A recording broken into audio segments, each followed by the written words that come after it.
Madame, Monsieur, bonsoir. La nouvelle était attendue. Il n'y aura pas de deuxième tour des élections législatives en Algérie le 16 janvier prochain. C'est ce qu'a décidé ce soir le Haut Conseil de sécurité. Pour le Front islamique du salut, largement vainqueur du premier tour, c'est donc un grave camouflet. Ses dirigeants avaient mis en garde cet après-midi les autorités contre une annulation du scrutin. On craint donc à présent l'épreuve de force. Tout de suite, le reportage de notre envoyé spécial à Alger, Didier Chauffier. Le Conseil constitutionnel vient de constater l'impossibilité de continuer le processus électoral en cours, c'est-à-dire les deux tours des élections législatives et les élections présidentielles anticipées qui devaient avoir lieu dans 45 jours sont purement et simplement annulées. D'autre part, le Haut Conseil de sécurité continue à siéger en permanence sous la présidence d'Abdelmalek Benabiles, du Premier ministre Rosali et du ministre de la Défense. Alger, cette nuit, demeure très calme. Quelques barrages militaires sont toujours mis en place sur les axes routiers et à l'entrée des villes importantes. Mais aucune tension n'est à signaler. Plus que jamais, il semblerait que l'armée tient les rênes en Algérie, mais personne n'ose le dire pour l'instant officiellement. C'est vers 21 h que l'on a appris la réunion en urgence du Haut Conseil de sécurité, une institution chargée de pallier la vacance du pouvoir créée après la démission du président Chadli hier soir. Le Haut Conseil de sécurité s'est d'ailleurs déclaré en session permanente à partir de ce soir. Sur sa composition et son rôle, les explications de Marc Berdugo.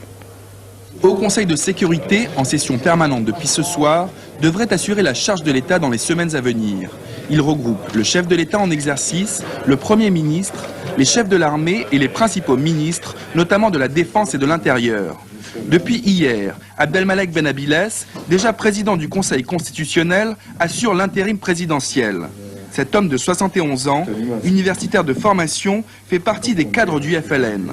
Surnommé Socrate par ses proches, il a été président de la Ligue des droits de l'homme. Dans la perspective d'une direction collégiale, son sens du compromis devrait atténuer la présence trop marquée de l'armée. En effet, outre les chefs de l'état-major, l'armée est représentée par le ministre de l'Intérieur, le général-major Belkher, et le ministre de la Défense, le général-major Nezar. Ces deux caciques de l'armée marquaient le trait d'union entre les militaires et le gouvernement Rosali. Sid Ahmed Rosali, enfin, devrait apporter à la direction collégiale sa rigueur et sa capacité à sortir le pays de l'impasse économique. Ingénieur de formation, il jouit aussi d'une image libérale à l'étranger. Constitutionnellement, le Haut Conseil de sécurité est chargé d'assurer la pérennité de l'État à l'intérieur et à l'étranger.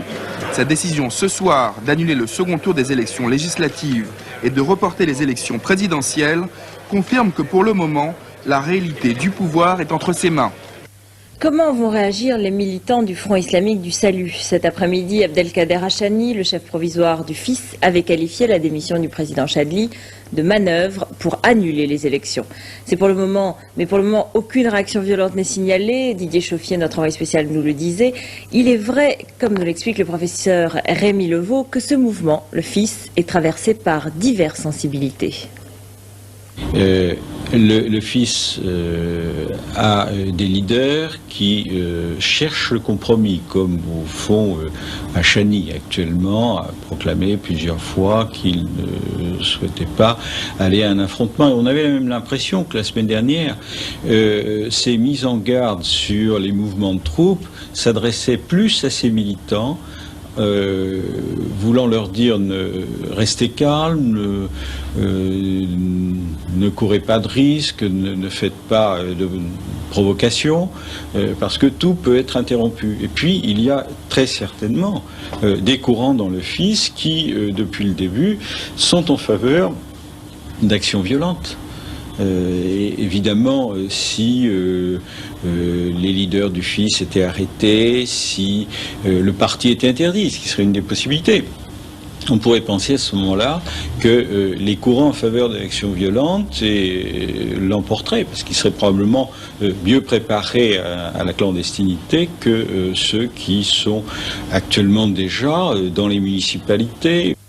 En France, après la surprise, c'est le temps des commentaires. Écoutons tout de suite les réactions de Jean-Marie Le Pen, Édouard Balladur et Philippe Marchand, le ministre de l'Intérieur. La démission du président Benjedid constitue une interruption du processus démocratique qui était en cours en Algérie. Et bien sûr, cela peut entraîner des conséquences extrêmement graves, aussi bien en Algérie qu'en France.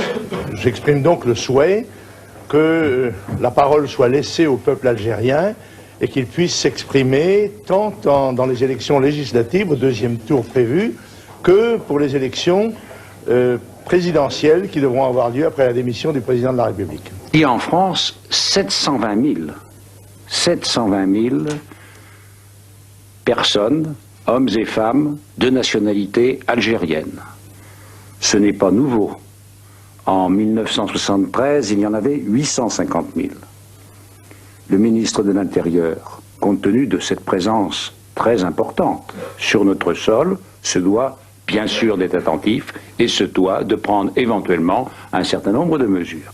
Ce qui se passe en Algérie en est l'exemple. Nous continuons de vivre dans un monde dangereux et il faut que la France soit prête à adopter sa politique dans tous les domaines, à la réformer et à la moderniser.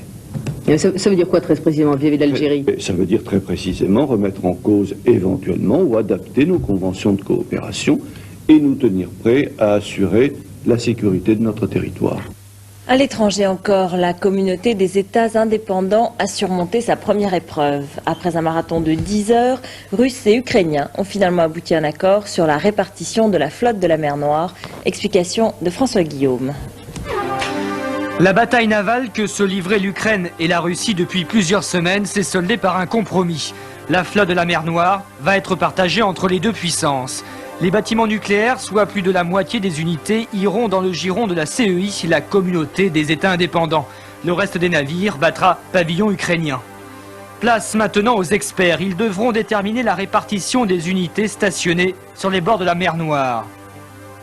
Cet accord est destiné sans nul doute à rassurer les Occidentaux préoccupés par la dégradation des relations entre ces deux puissances atomiques de premier plan.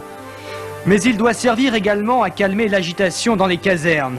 Les militaires de l'ex-armée soviétique voyaient d'un très mauvais œil la menace d'annexion de la flotte par l'Ukraine. Le règlement de cette épineuse question fera peut-être école. Il pourrait en effet servir de base à un accord global concernant le partage de l'ancienne armée rouge. Manifestation aujourd'hui à Moscou, près du Kremlin, contre la politique de Boris Yeltsin. Plusieurs milliers de communistes s'étaient rassemblés pour dénoncer notamment la libération des primes, mais aussi la destruction de l'Union soviétique et de son armée. Première élection présidentielle au suffrage universel en Bulgarie. Geliogelev, le président sortant, est en ballottage favorable. Il sera opposé au deuxième tour au candidat soutenu par les communistes. Geliogelev se présentait, lui, comme le candidat anticommuniste. En ski, décidément, les Français sont décevants. À quelques semaines des Jeux Olympiques d'Albertville, ils multiplient les contre-performances, comme ce week-end à Garmisch-Partenkirchen. Cécile Langeroni. Un week-end noir à Garmisch pour l'équipe de France. À 3 semaines des Jeux Olympiques, son leader Franck Picard semble à la dérive. Hier, il a terminé avant-dernier dans l'épreuve de descente en cédant plus de 7 secondes au gagnant, l'Allemand Markus Wassmeyer. Tandis que Luc Alphand a fait une chute spectaculaire, mais heureusement sans gravité. Aujourd'hui, encore une fois décevant, Franck Picard termine 48e du supergéant et sombre avec un chrono à plus de 2 secondes du vainqueur. Ces contre-performances ont profondément entamé le moral du skieur, à tel point qu'il envisage de renoncer à la descente olympique. Si je ne suis pas mieux que 50e dans les descentes Coupe du Monde, je ne serai pas mieux que 30e aux Jeux Olympiques. Alors être 30e aux Jeux, j'aime autant pas la faire, parce que ça ne va pas mettre un moral d'enfer pour les autres épreuves. Seul Français a sauvé l'honneur, Thierry Gentina, qui a terminé 12e dans le slalom supergéant de ce matin. Et dans une autre discipline, le ski artistique, Edgar Gros-Piron, qui a remporté l'épreuve de bosse à Whistler. Enfin, même si elle n'a pas réalisé d'exploit, Carole Merle est 6e au classement général de la Coupe du Monde féminine. Elle n'est arrivée que 12e dans la descente hier, mais tous les espoirs de la France pour les Jeux reposent maintenant sur ses épaules. Ute Lamper, la très belle chanteuse allemande, est à Paris, au Théâtre des Bouffes du Nord, du 13 au 19 janvier. Accompagnée sur scène par un pianiste seulement, elle interprète des chansons de Kurt Weill. Frédéric Delpech l'a rencontrée.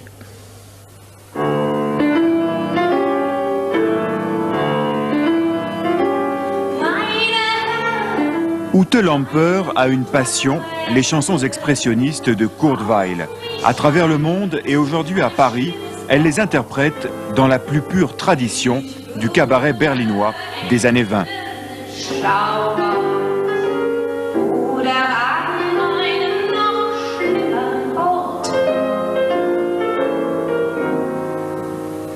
me relance dans cette matériel de musique parce que je ne retrouve pas aujourd'hui quelque chose qui est autant expressif et profond et autant théâtral dans un sens puriste.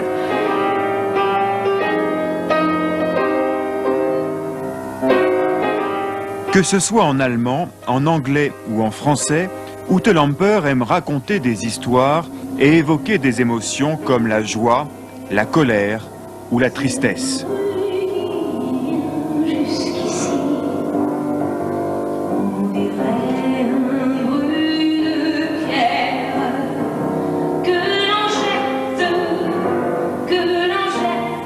Pour moi, c'est le plus beau moment en scène parce que j'ai toute responsabilité et je ne suis qu'avec un pianiste, il n'y a rien autour de moi, il n'y a que l'être humain mis dans une situation. C'est un peu, je crois, existentialiste.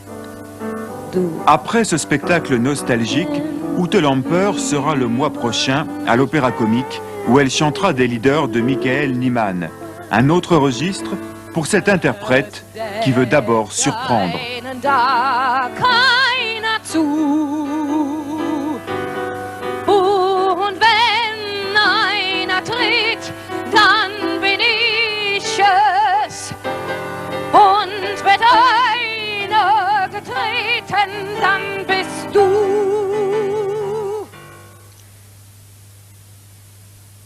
Ce journal est terminé. Merci d'être resté avec nous. Je vous laisse avec la météo d'Alain Gillot-Pétré.